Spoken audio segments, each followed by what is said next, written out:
Thanks very much. I'm excited to be here tonight, and I want to congratulate the organizers of Democracy in America for putting this event together. I'm going to speak briefly on the subject of democracy and our so-called war on terror. I once remember during the Vietnam War that there was a general who said, let's bomb this village in order to save it. Destroy it to save it. Well, that's how I think some people have advocated that we deal with this issue of terrorism. We're destroying ourselves in this process. When George Bush took office and the attacks of 9/11 took place, a tragic attack on our city and on Washington, D.C., he used that as an excuse to begin to rip our Constitution into shreds and to develop a policy of deceit that would rule this country. He got us into the war in Iraq, drove us into this war by falsely claiming that we were going to be imminently presented with a mushroom cloud if we didn't act. And he also came up with the idea that Saddam Hussein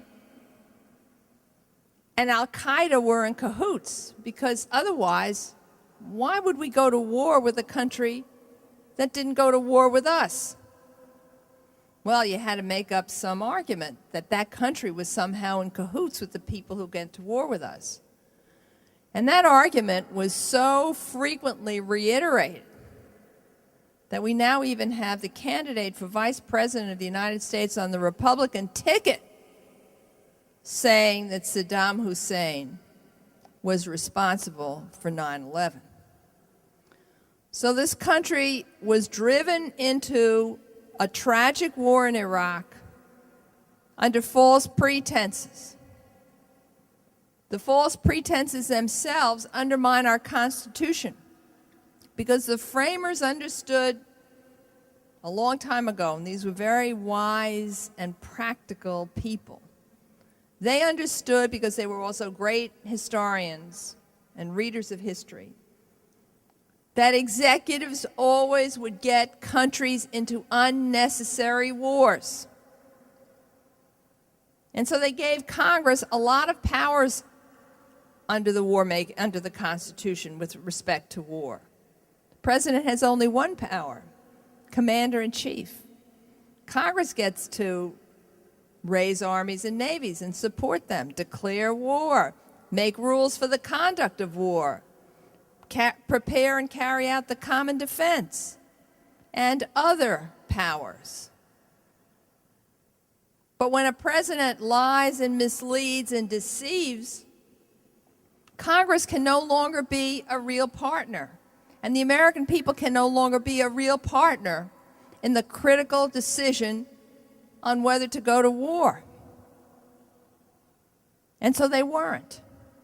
The American people were bamboozled, the Congress was bamboozled, and we got into this tragedy which has now cost us more than 4,000 American lives, soldiers' lives, more than 30,000 casualties, the Iraqis' untold numbers of lives, untold numbers of casualties, and a cost to the United States of more than $1 trillion. Money that we badly need for social programs here at home. So it wasn't bad enough to take us into a war on a basis of lies and deceits and exaggerations, but in the conduct of that war, the President of the United States has said, as Commander-in-Chief, I am above the rule of law. And let's just look at what he's done with regard to wiretapping.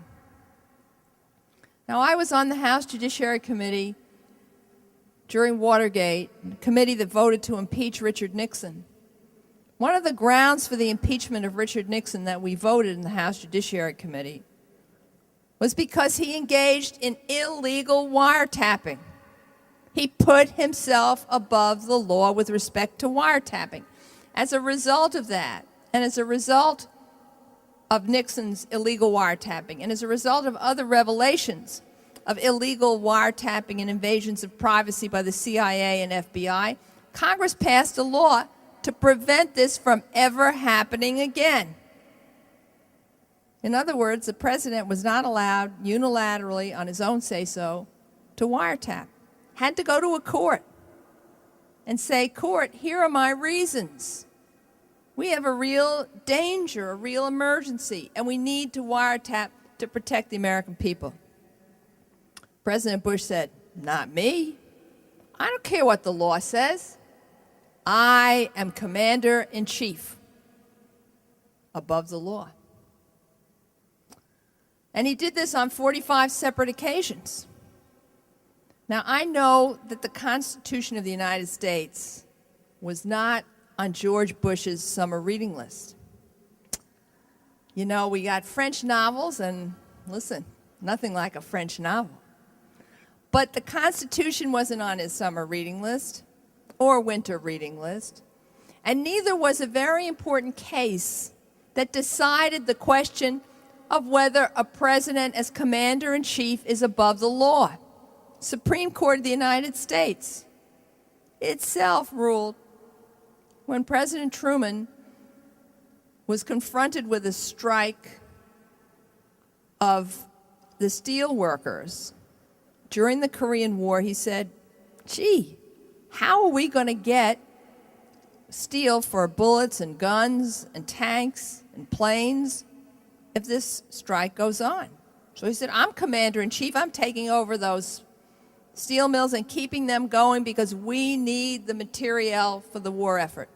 The Supreme Court said, "Sorry, you have no power to do this, even as commander-in-chief and even in the midst of a war, because you are commander-in-chief only of the Army and Navy, and you are not commander-in-chief of the country."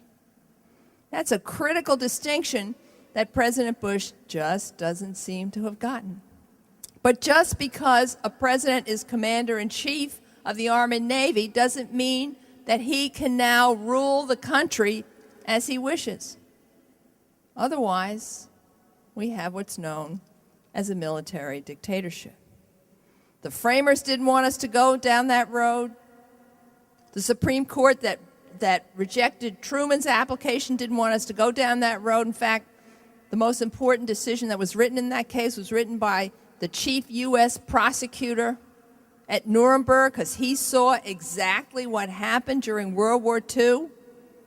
When you have dictators and military tyrants and people who put themselves above the rule of law, they knew. President Bush said, "I don't care. Try to stop me if you can."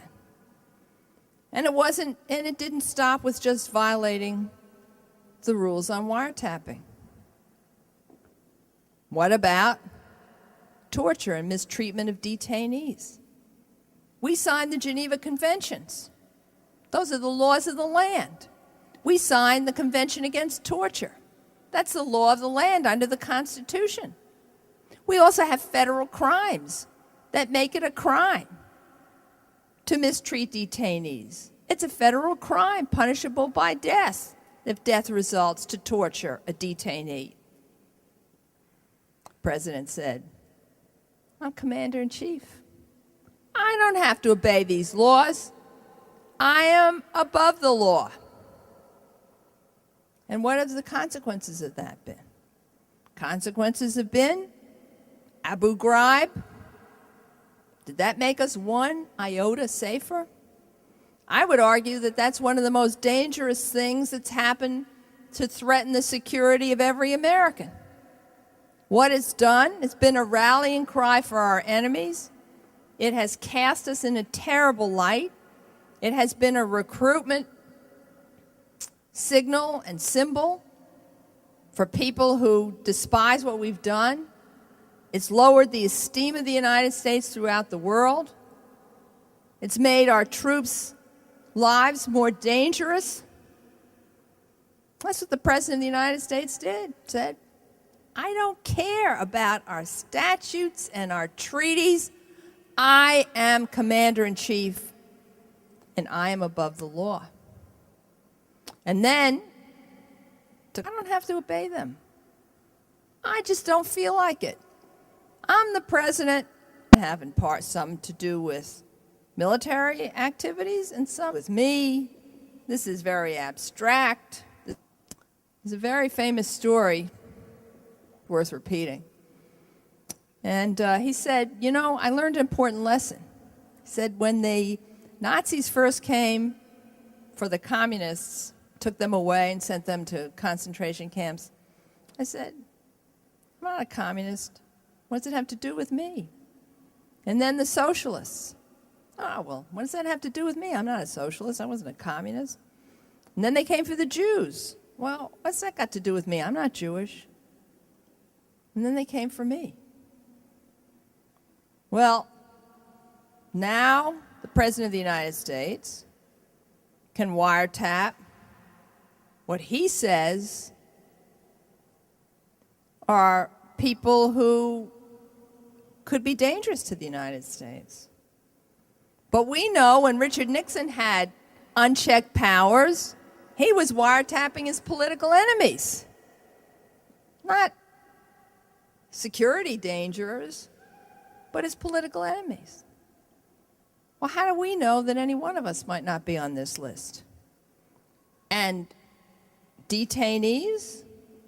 Well, torture in Afghanistan, Abu Ghraib, Guantanamo, none of us is there. But what happens with the next president who decides, as commander-in-chief, he can arrest anyone, me, because I wrote a book about the impeachment of the president, or any one of you for listening to me. When we don't have a system of checks and balances and we don't have a rule of law, then we're seriously in trouble. The whole country's in trouble. It's not an abstract issue.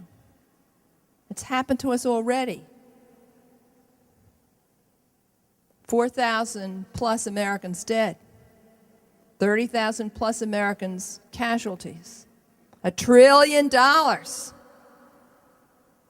Rebuild our subways, build bullet trains, have a new health care system for everybody, have a first-class, world-class educational system, rebuild our bridges, our infrastructure in this country, clean up the air.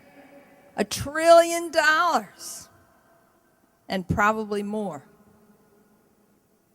because the Constitution and the rule of law was violated. It's money out of everyone's pocket. The lives that were taken will never be returned. The bodies that were destroyed will never be made whole. These are the consequences of destroying democracy, of ridiculing the Constitution, of trampling on the rule of law. That's why, in the end, we're the ones who have the power to do something about it. Still the right to vote. There's still the possibility every 4 years in presidential elections, in congressional elections, in senatorial elections every 2 years, to try to elect people who will stand up for the rule of law. But I want to say to you, my friends, that we have come through a very, very dangerous period, not just financially, but in terms of our basic constitutional underpinnings. Americans may no longer understand that a president can't just take all powers into his hands. Forget the lessons of separation of powers. American people may forget the rules that they learned a long time ago And a president has to obey the law. President Bush has created a dreadful example and a dreadful educational lesson for the American people. And it's up to us, sadly, to have to protect our democracy for the future. There's no one else who will do it. Not the media, not the people in Congress, unpressed by the people.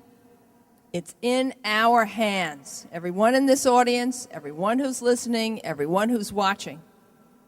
We have to take the power back. We have to make this country live up to its values and its ideals. We have to preserve our democracy. We have to preserve the rule of law. That's the lesson of the past 8 years, and no one else will do it for us. Thank you very much.